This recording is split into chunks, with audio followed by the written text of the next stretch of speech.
My name is Kathy, a 40-year-old office worker who had been doing clerical work. I was living with my husband, Bob, who is 3 years older and works at the same company, but we don't have any children. We've been married for 10 years. As I got married at the age of 30, I had a sense of urgency about starting a family right from the beginning. Both of us wanted to have children. While there's almost no biological clock for my husband being a man, I thought my limit was 35. I'm not particularly strong physically, so I wanted to get through childbirth and parenting while I had the energy. However, my wish did not come true. Bob and I started trying to conceive immediately after our wedding, but there were no signs of pregnancy, so we decided to get tested at an obstetrics and gynecology clinic. The results showed that I had some problems which made it hard for me to get pregnant. It wasn't like I couldn't get pregnant at all, but the odds were very low, and I was told it would be difficult. Bob was disappointed and said, "Can't I become a father?" Seeing him like that, I couldn't say anything. We continued to try for a child with a slim hope, but in the end, no child came to us. I tried to cheer up my downcast husband by saying, "It's not the end of the world. Let's enjoy our life together as a couple." He also seemed resigned, saying, "Yeah, there's nothing we can do about it, so I guess just go with the flow." However, gradually, Bob began to change. When we were walking around town and saw a family with children, he would say, "If I had a kid, I wonder if I would be enjoying a family outing like that on my weekends." And sigh. When we were invited to a coworker's house and saw their children, he would say things like, "You're so lucky to have kids," and seemed envious. I wondered if he couldn't give up on having a child deep down, and I felt uncomfortable. And then Bob began to grow cold towards me. When we were trying to conceive, he had been very proactive in helping out with the housework, saying that I shouldn't overdo it because it could affect my ability to get pregnant. He would always be the first to say, "I'll carry that," when something heavy needed lifting, and he was a kind husband who cared for me. On weekends, he would always take over the household chores, saying that I do them during the week. But once he knew I couldn't have a child, he stopped doing anything. I'm tired and housework is a wife's job, right? With that, he spends his weekends just lazing around. He was either sleeping or playing with his smartphone. Suddenly, I had more to do, and my health began to deteriorate. When I had a fever or stomach ache, he would say, "I don't know, do it yourself." And he wouldn't even take care of me. I couldn't say anything to him. After all, it was true that I was the reason it was hard for us to have a child. I wondered if I should get a divorce. It was just then, when I thought things were going well, Bob was transferred. Apparently, he was chosen for a big project at one of the affiliated companies. The subsidiary was across the state line, so he ended up moving for work. I naturally thought I had to go with him, but he said, "You don't need to come. I'll be going alone." Hearing those words, I took some time to think. Maybe he was just frustrated and cold towards me because I couldn't bear a child. Living separately for a while might help calm his feelings and we might return to our peaceful relationship. I agreed, saying, "All right, I'll stay here. Take care." I saw him off. After he was transferred, he would return home only about once a month. Even when he returned, he would soon say he was busy and had to go back. That was usual. But I was happy to see him, even for a short time, because if he really disliked me, he wouldn't come back. After Bob went alone, he began to change gradually. At first, he was the same as always, but as time passed, he became kinder. He would bring me souvenirs saying, "I bought something for you, enjoy." Or he would go shopping with me despite having limited time. He would check up on me asking, "Is there anything troubling you?" I completely thought he had returned to his kind self. Initially, his work assignment was for 1 year, but he ended up staying there for 2 years. The project's schedule was significantly delayed. By the time the second year of his assignment came around, he stopped making any remarks about me not being able to have children when he saw families with children in town. Rather, he said, "We couldn't have children together, but I've given up on it." I was relieved to hear that he had given up. 2 years later, he completed his work assignment and returned home to me. "Welcome back. You must be tired." "I'm home. Finally, we can live together." With such calm exchanges, we resumed living together. But those peaceful days quickly crumbled. After returning, he told me something. There's a young girl in my family who had a baby before getting married. She says she can't raise it by herself because she's too young. Would you be open to us adopting the child?" He suddenly proposed. Taken aback by the sudden proposition, I asked, "What's going on?" To which he said, "We couldn't have a child after all. I'm suggesting we adopt this child and raise it as our own." Overwhelmed by the unexpected turn of events, I said, "Let me think about it," and ended the conversation, but I felt something was off about his story. His family lived far away, and we didn't have much contact with his parents. Our relationship was so distant that we only exchanged Christmas cards once a year. We didn't have a wedding ceremony, so I didn't know his relatives well. Reluctantly considering adopting a child from someone I hardly knew, I told Bob, "Could I meet the child's parents? I'd like to know what kind of people they are." But he firmly refused, saying, "Why does it matter who the parents are? Why are you so interested in that?" "I think it's important to know who the parents are. I want to hear the detailed reasons why they can't raise the child, and first of all, what happened to the child's father." When I pressed him, he flared up and said, "The father ran away, I heard. Stop snooping around about the parents." Being told you suddenly take in a child of a complete stranger, you don't just say, "Sure, why not?" "What on earth are you thinking?" I couldn't help but respond in a harsh tone. Then he shouted, "Enough! If you refuse to take the child in, it's over between us. Get out, right now." I felt as if I had heard his true intentions in those words. He wanted a child at any cost. My existence didn't matter to him. That's what I came to believe. I also felt I had reached my limit. "All right, I'll gather my things and leave then." I quickly packed up my belongings and left our home. That day, having nowhere to go, I found shelter in a motel near the train station.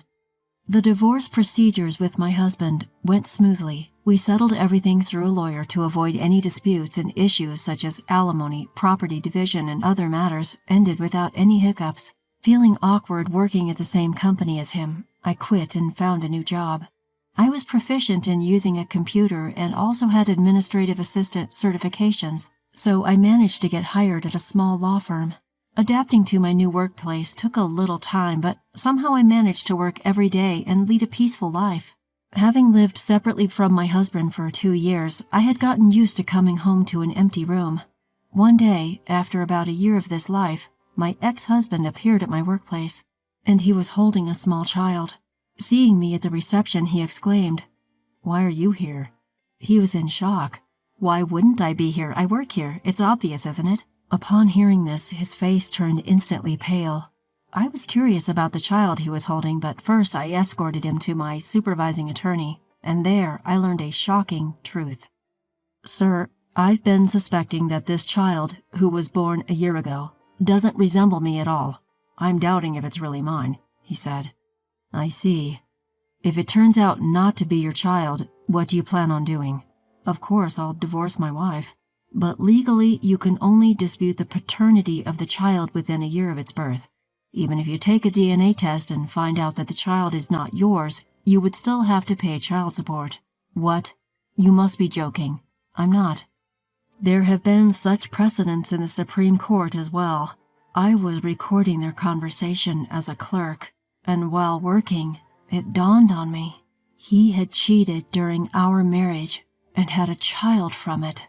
Considering the age of the child and the period of pregnancy, it was clear that the child was conceived around a year after he went on a business trip. And then I remembered that he had been unusually kind to me since then. I realized that he might have felt guilty. It seemed like his current wife was his junior from work. Each time he explained something, he would glance at me with a pale face. It was natural, after all.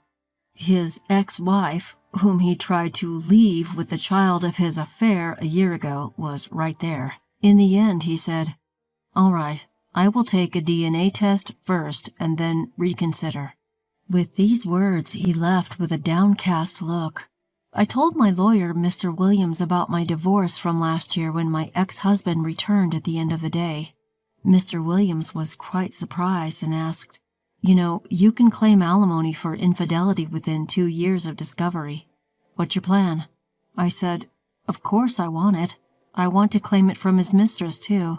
Well, then let's start the procedures right away. Thank you very much.